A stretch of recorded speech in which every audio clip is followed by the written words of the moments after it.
Hello, viewers. I'm SB, and welcome back to 6 Ages 2, where I think I'm starting to figure out how this works. I think I'm like at the very beginning of getting it.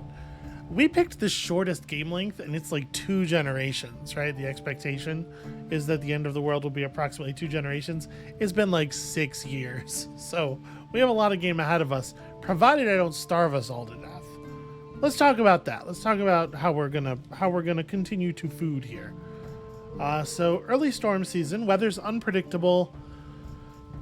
Could be tricky. It could be a tricky one. We have enough food to get us into the next season already, and obviously the cows and the crops will continue to produce.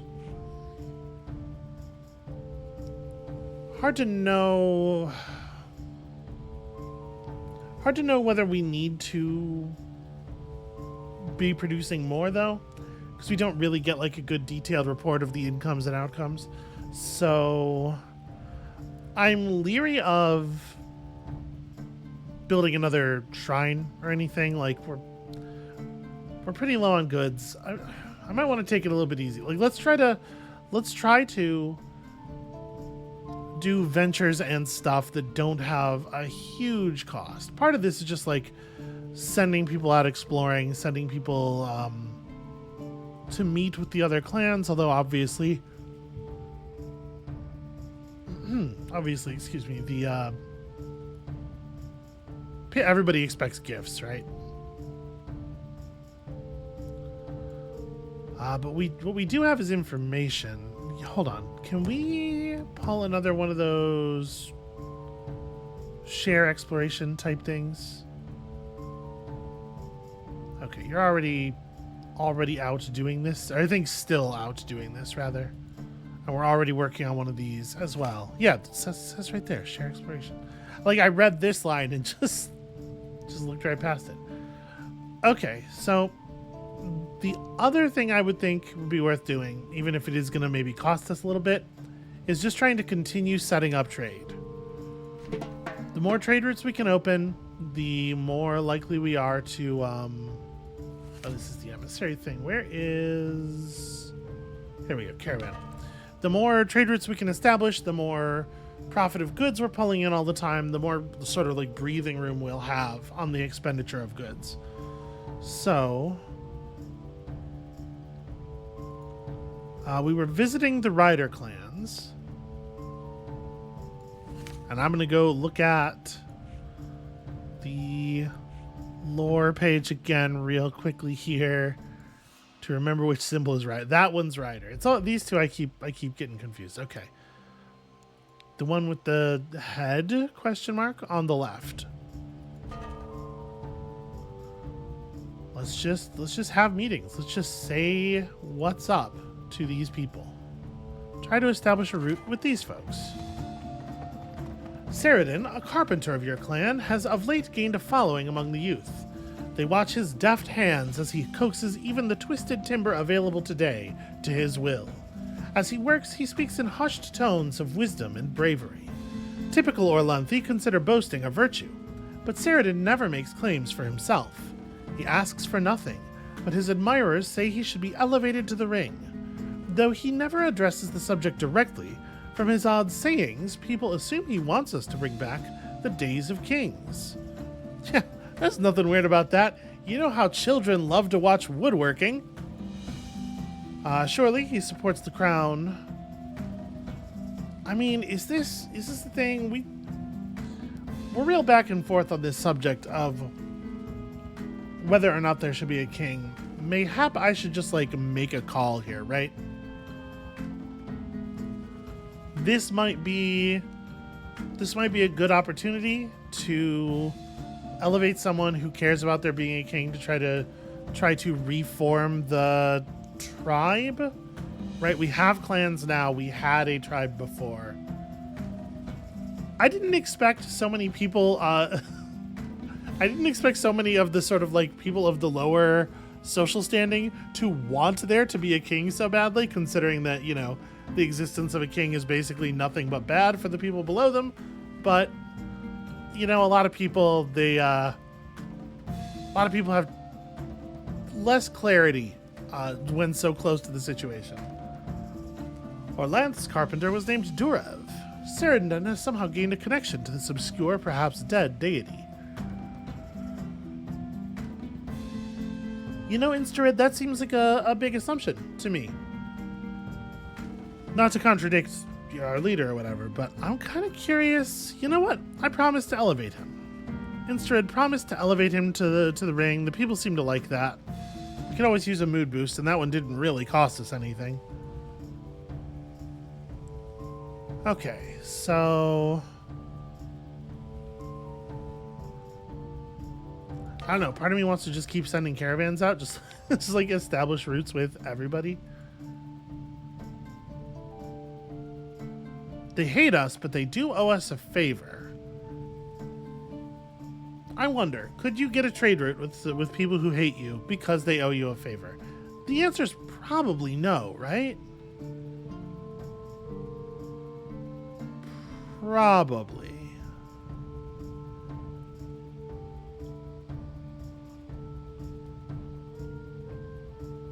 That said, I mean, we want to take advantage of this favor somehow, right? Let's see what they do. I'm actually just really curious.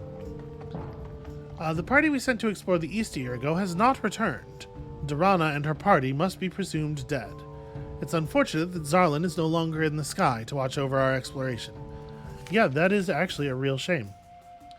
Your emissary Brandgore nears the Arrowstone village. He brought 5 cows worth of goods and 10 cows themselves. 10 cows worth of cows to present as a gift. Yeah. So, Arrowstone was pretty well on our side. Arrowstone likes us, right? Arrowstone has no particular feelings. You know, just give the gifts. It's fine. The Arrowstones more than once praised the gifts we presented to them. They hold us in high esteem, though with riders it can be hard to tell. Before we left, their explorers had discovered a cave to the east of us. Gosh, that's not very specific, is it? They felt it was too dangerous to go deep into. Spirits can be as lazy as the rest of us. They will not help us unless we ask. For example, the earthworm spirit has not done anything for us in a while. Oh, right. We do have sworn spirits, don't we? Members of the ring find Kern leading a rite. Without breaking her drumming rhythm, she explains that she is Yermaling the Honeymane clan. What? She is Yermaling the Honeymane clan. Yermal here being a verb. This is a conjugation of Yermal. For the next year, the trickster god will befuddle their senses, confuse their divinations, and misdirect their sword arms. Serves them right for disregarding me. Normally, Yermal magic turns upon its user. This ceremony must make it harder for us to prevail against one sort of attitude. Which shall it be? Yo, don't, hey, no. Hold on. This is a price I'm not willing to pay for your personal, what do you call it? Crusade here. What do y'all think? Choice is bigger than it seems, setting us on a path to the coming years. Maybe I should yell at her? That's kind of what I'm feeling. Yermal first drummed this pattern. Okay, that's not helpful, Verlaine. Elmal simply never trusts Yermal. Yeah, I'm not into it.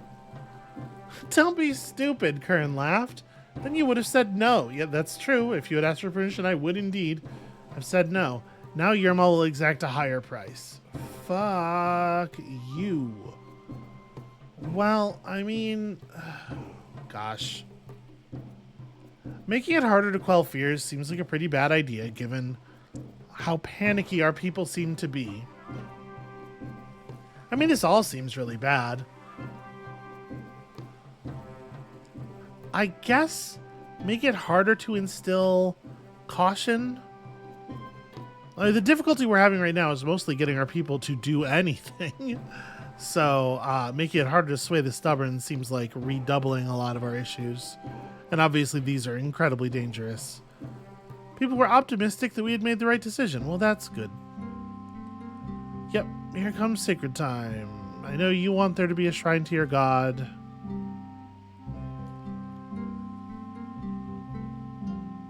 The clan has 7 fewer people, 4 more head of cattle, and 13 fewer horses than last sacred times.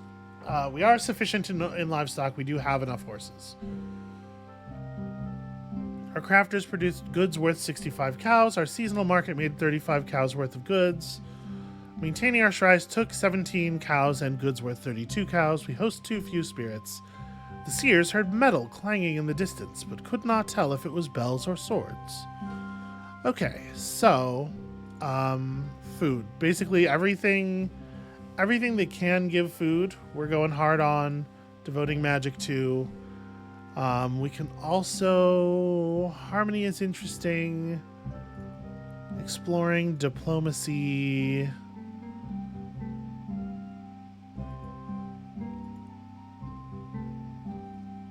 What does Harmony actually do?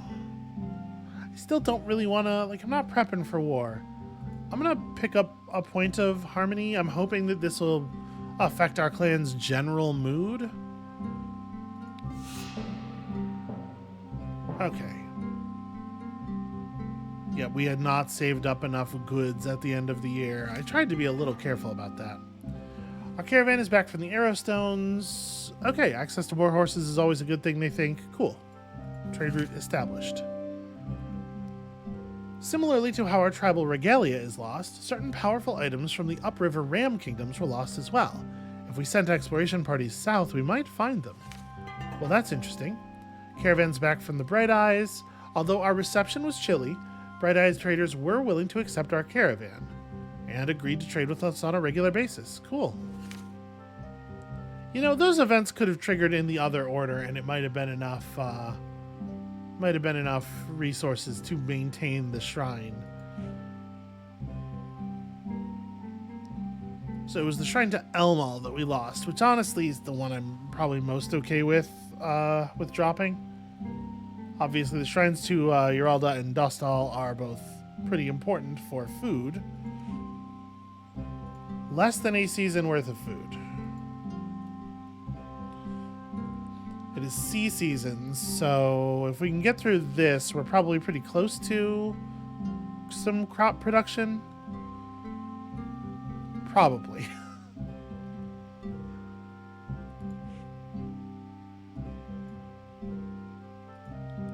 I am curious about that thing we were just told. Parts of the world no longer exist, swallowed up by chaos. Wow. That's pretty fucked up. Take with you 5 swords. Let's just be... I don't want to devote too many bodies, but I do worry. Yeah, just go exploring. Check things out downriver. Alright, keeping people fed in these terrible times can be tricky. Some solutions may have their own costs. Slaughtering herds might set you on the road to poverty. Our food situation is grave. We could ask for the Rudel blessing. We could also go outside the clan and trade for or request food. Right now, we face the possibility of starvation. No, I know. I'm not gonna slaughter livestock for the moment. Rada, your horsewoman of Redalda, returns from one of her long rides to report that the Jernelthi clan has lost touch with their hunting magic. She proposes to cement relations with them by sending Hunth to teach them Dostal's ways. I suggested this to them and they sounded receptive. Hunting methods change throughout the year, so they would be gone, or he would be gone for 5 seasons. If they wanted to hunt, shrugs Hunth, they should not have forgotten Dostal. Why should I waste my time with idiots? Yeah, I hear what you're saying. It might be a frustrating duty for you, but the thing is, this is probably going to curry some amount of favor, right? We could use more friends and more trade and more everything. Really could use more everything. It's true, his whining and insults might cause some offense, so we might want to send Rita with him. The thing is, I think we probably do need Hunt here on account of the food situation. The valley must unite against chaos. People mostly seem to be into sending him there. Hunth, a man and therefore a fool, will quarrel with Rada if they go together. That's interesting.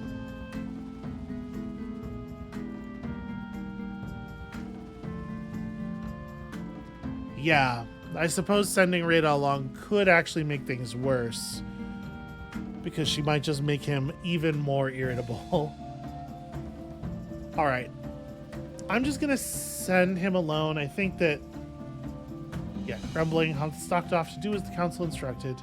And we're going to do ourselves a little bit of magic here about food. We're going to magic about our food a little bit because we desperately need some food. So, if we did a ritual here...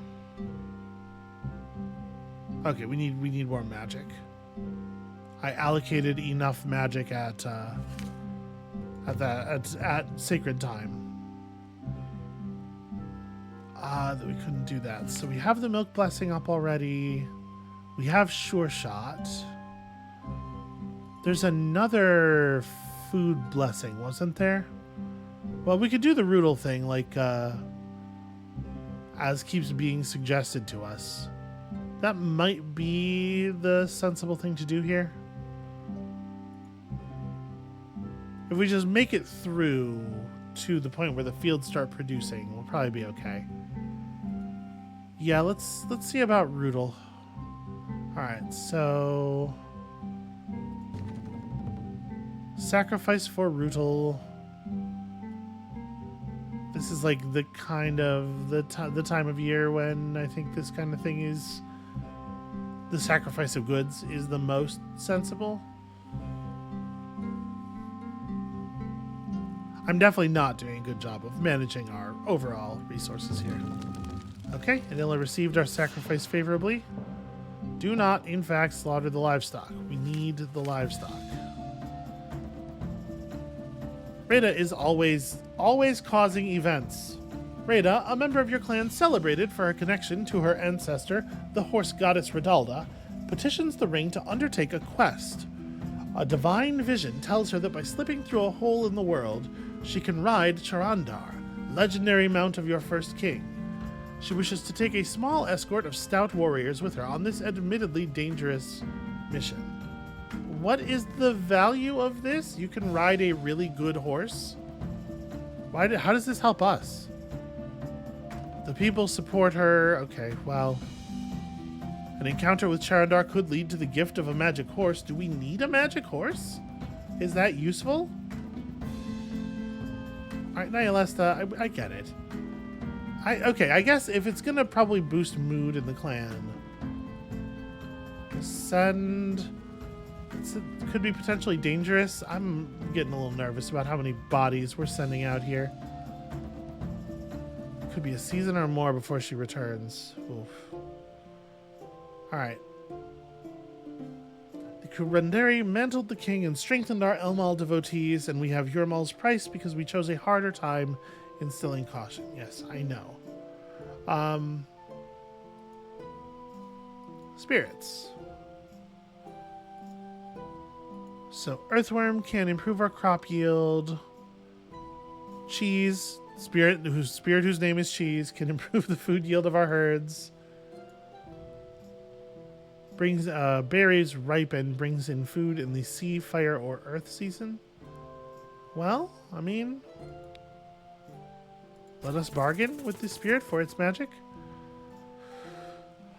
We'd still have some flexibility if we released the berry spirit. So we could release the spirit from its oath, and it will give us a larger version of the effect. For right now, let's have our shamans try to cajole it. We were being told that we have too few spirits already. That's kind of a weird, I think, way to think about this, because like, can't we only interact with one spirit per season anyway? Does it really help us to have more, especially if I'm, kind of already not making use of them? Let's try the bargain. No amount of cajoling would sway the berry spirit to help the clan. Verlaine said that having a shaman on the ring might have impressed it. Do we not? We are not slaughtering the... Cool, we're just mood down always. You sent me to explore the southern kingdom of Forosan, and now I am back. We found much devastation there. As we sifted through leveled homes and stepped over broken walls, ghosts of the Foro Silvuli dead came to challenge us. We declared ourselves steady foes of chaos. They invited us to prove this by finding and slaying the jackal bears who had slaughtered them. Should Harvar agree to undertake this? You know what? Yes.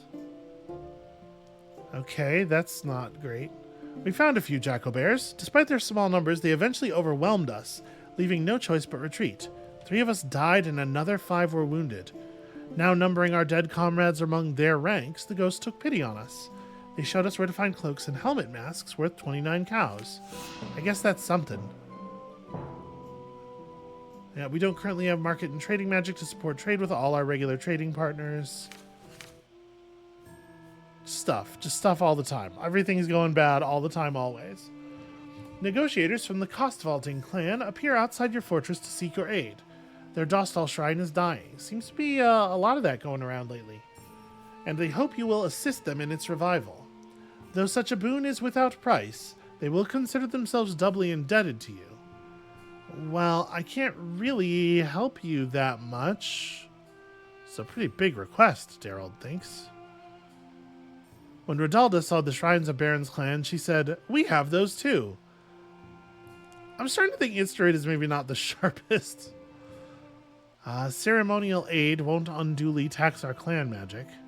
But it does say drawing down your clan magic. Right now we have 0 magic, so is this actually available to us? Dostal still lives. They could simply rebuild their shrine. I guess so.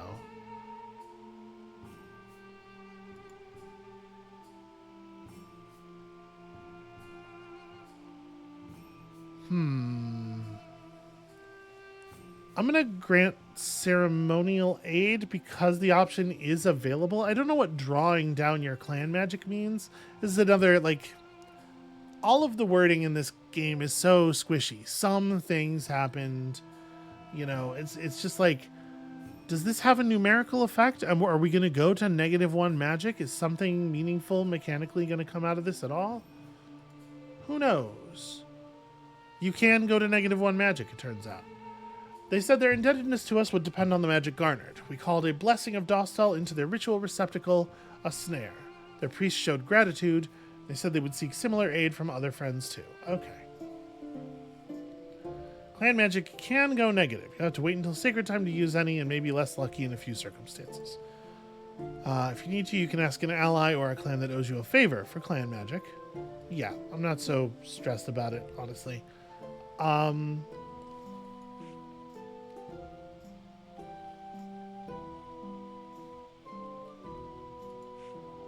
So food is still low. We're holding on.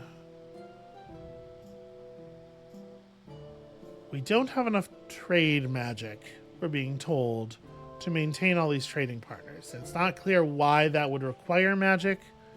We have, in theory, a battle advantage. We also are severely reduced in numbers. And you know, I'm trying to be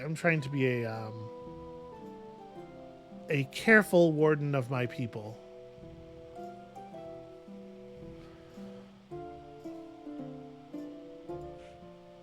What if we sent a caravan to get food?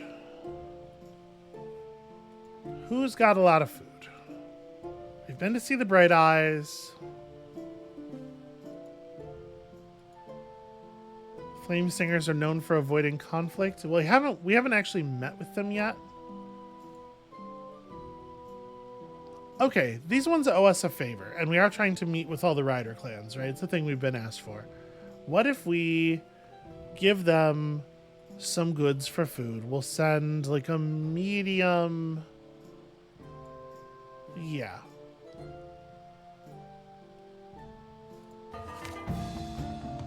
Because it sure does seem like we could use a bunch of food, doesn't it? I know in the past... We've gotten like very little food in total from doing this thing, but I'm curious if the fact that they owe us a favor will meaningfully affect that. This is a good chance to test it, I guess.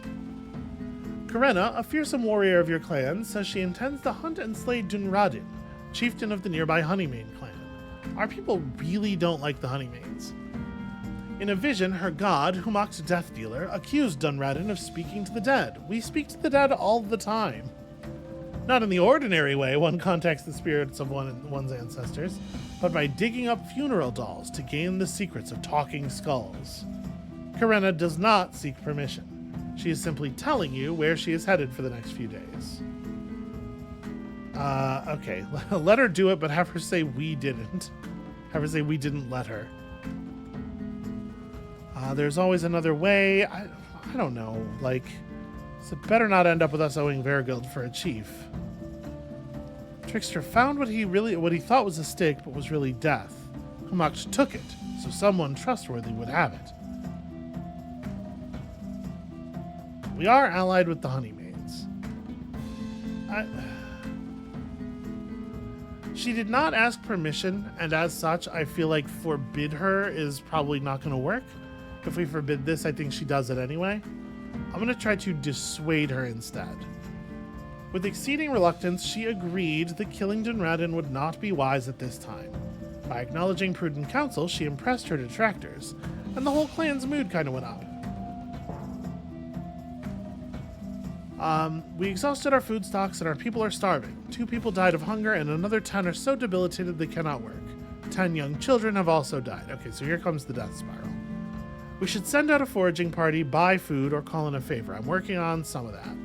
Our shamans could bargain with the berry spirit for its aid. No, they fucking can't. The harvest is just now coming in, at least. Once, we would have tried to get food by reenacting the story of Vanilla's cache, but the last 5 women who tried died. That's a pretty hardcore story. So that's a venture thing, right? Famous... Or is famous story a, That's definitely a thing that we saw somewhere. Is it a kind of magic we can do? Ah, yeah, okay. Reenact a famous event. It's an ancestor god thing. It's under other. Nothing is under other. I mean, we could try again with Barry, but I can't see it working.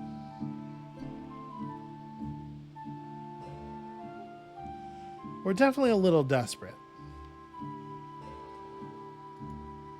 Maybe we release Barry. Alright. Here we go. I will release you for a good ripen effect. Really need food. Well, hold on.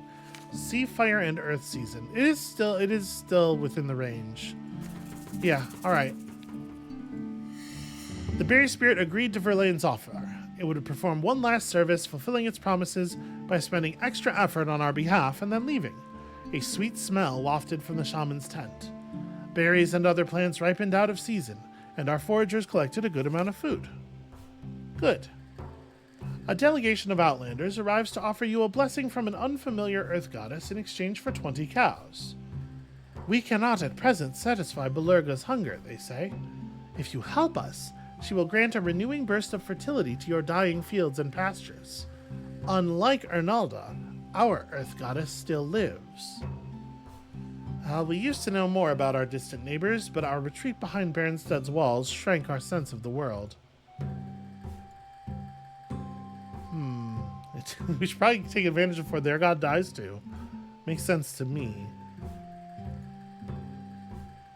Their clothing makes me think of wheels, though they clearly are not wheels. If we deal with them, we may learn more. I kind of want to deal with them. And also, if this works, it would be super helpful. And you know I was against slaughtering the herds, but let's see if there's anything to their magic. Or if it seems like there might be at least.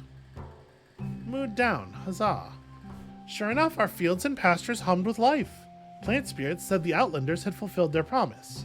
Yet after a while, the plants grew afraid and told our shamans so. Belurga's blessing had awakened a hunger in the earth. Okay, so some long-term problems there.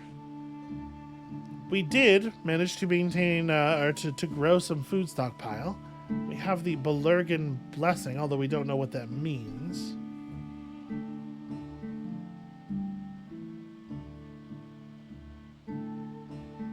We're a little low on trade goods, like a little lower than I would like. I wonder about exploring to the south some more.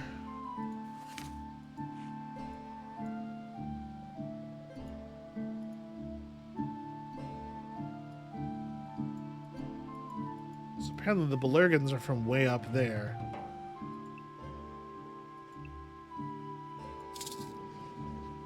So we're looking for someone with combat and leadership. So you know more about magic, you know more about leadership. Let's try you.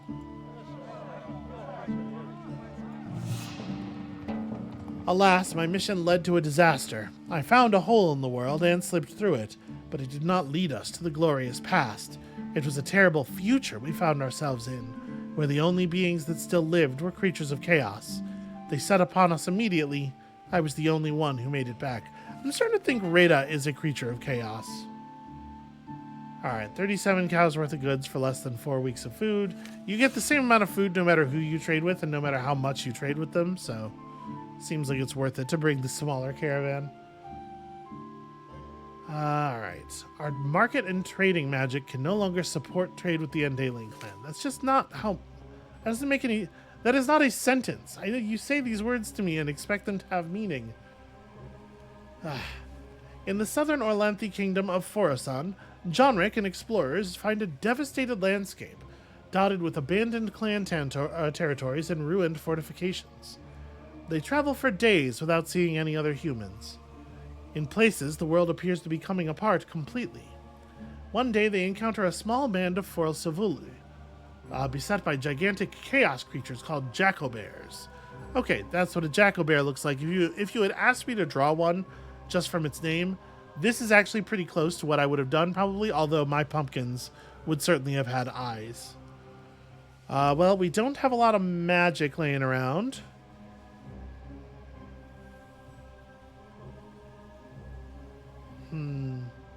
I didn't send all that many swords with you. Seek cover and fire arrows into the fight. Our missiles struck true, aiding the Forosilvuli as they fought the beasts. The Jackobears only killed half of them before loping off to lick their wounds. We made ourselves known to the Forosilvuli, who thanked us by revealing the location of a treasure. Jonric led us to the spot where we found a hole in the weave of the world. Well, you know what? We're desperate. We kind of need a big win here, so... The explorers reach inside. Jonric felt a powerful pull as he reached the place where the world had been eaten. He fought it, yanking loose a dagger-like tooth from one of the region's legendary tigers, called the Tooth of Forosan. They said it would aid us in battle when we took it to raid any clan along the valley's southern border. Later, Dresta studied it and said it was one of the 4 kingdoms' treasures. If we located the treasure of each of the southern kingdoms, we would gain a diplomacy blessing that would persist as long as we kept them. Well, that's very interesting. So y'all are headed back now? Yeah.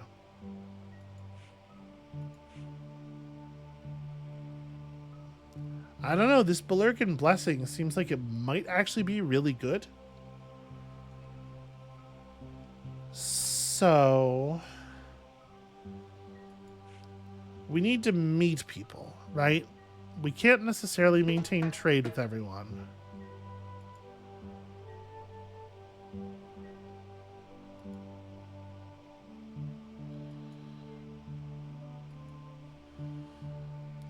It's still not entirely clear to me. Like there are some things like where we acquire symbols next to the clan type symbol that I don't exactly know what to make of still. That's handy. There's a map open, a map thing right there. We still want to try to meet all the rider clans, right? We still haven't actually had an initial introduction to all of them, but we're a little short on warriors and we don't have a lot of gifts to give right now.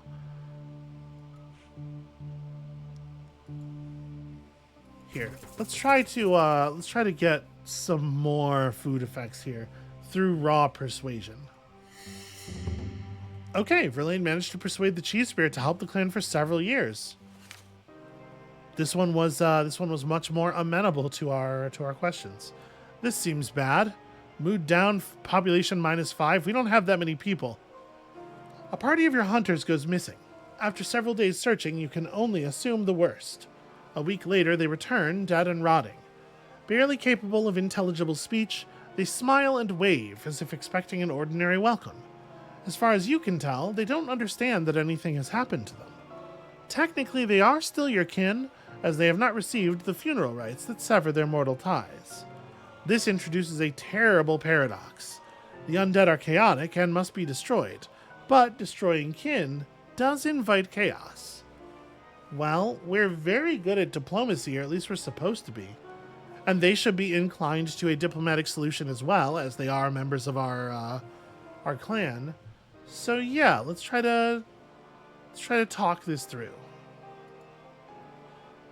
They nodded sadly and shuffled away. Though still horrified, people saw that this was as good a resolution as we could hope for. Cool, hope up.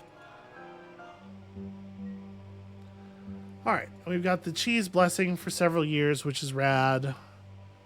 Let's see if we can bargain with Earthworm as well. Okay, Verlaine managed to convince the Earthworm Spirit to help the clan. John Rick's party is back from the Forest Silvuli lands with the Tiger Tooth of Forosan. That's pretty cool. Does it do much for us by itself? Oh, right, the raid thing. Bringing on a raid south of the Black Eel. If there were people that we were interested in raiding, of course. I'm likely to just send out, like, if we could find more South Kingdom's treasures, it sounds like that would be pretty useful. It seems like we are always running into combat, which makes me want to send John Rick as the leader of basically any expedition that we're using at this point. Once more, the question of kingship sets your people at each other's throats. Some influential folks say that Ivor Lantho, rightful heir to King Baron, founder of your tribe, should pursue his royal prerogatives. This faction, the Royalists, wants the Widemouths to assert command over other Baroneth Tully clans, who regard the throne as purely ceremonial. The opposing faction, calling themselves Realists, say that you actually can't do that. The time of kings has passed, they argue. Survival demands attention to more pressing matters, like feeding yourselves and readying for the coming onslaught of chaos. This is certainly what I would have thought. This rift further threatens clan morale. Well, you know how our people love a fucking kite flying contest. Ivalantha would need 3 pieces of lost regalia to win acknowledgement as king anyway. We are not ready to really deal with this yet. I'm going to try the kite flying contest. Let's try to buy some time on this at least. Both sides united against the ring. They called this attempt at distraction ridiculous. Yeah, that makes sense. Rada said distractions work better when the ring is popular. People are unhappy. Ceradan should be on the ring. They complain. Yeah, can I actually do that? Can I change the members of the ring, like basically whenever I want?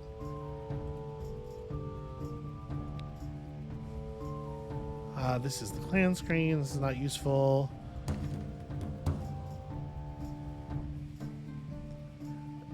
Recruit clan members among the other Orlanthi. I mean, we do need bodies, honestly. Instred managed to convince 12 people to pack up and move. They brought with them 7 children, who are not people. Our people grumbled that we had gotten the dregs of the other clans. Listen, we need hands. John Rick's journey to Vestanon, the neighboring Orlanthi kingdom once celebrated for its martial and magical prowess, brings the explorers into contact with the Vestantes warband. We're going to go hit the Pentinelli, who are no match for a combined Vestantes Baroneth Tully war party. I'll tell you what, we're not going to find the Wand of Vestanon by raiding Penenton. But we might catch a really cool close-up magic shell. These people want us to come with them and cause trouble.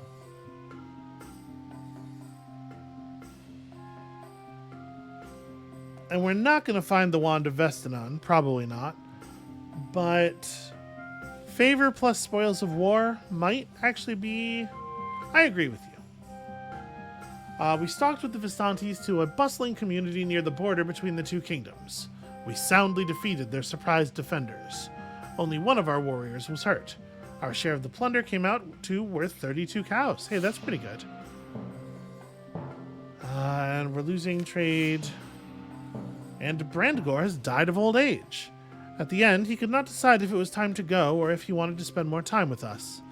The clan will miss his patient diplomacy. Alright. So we managed to hit Sacred Time again here.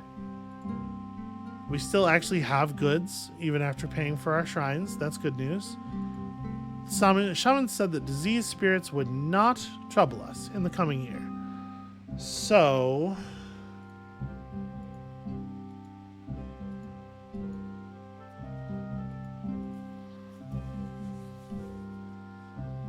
I'm not even sure which of these supports trade.